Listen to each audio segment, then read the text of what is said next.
আজি মেট্ৰিকৰ ৰিজাল্ট দিলে।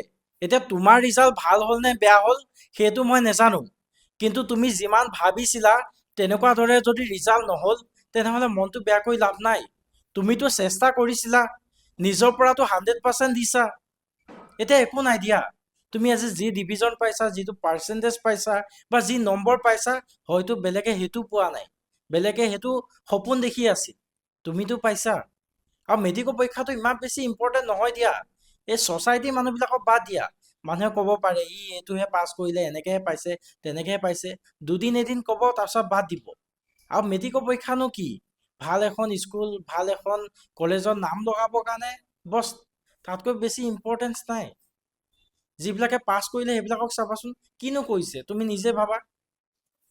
তুমি ভালহে পাব লাগে যে য়েছ মই পাছ কৰিছোঁ, মই নিজৰ মাথাৰ পৰা লিখিছিলোঁ, যিমান পাৰোঁ লিখিলোঁ, আৰু যেনেকৈ লিখিছোঁ এনেকৈ মই পাইছোঁ।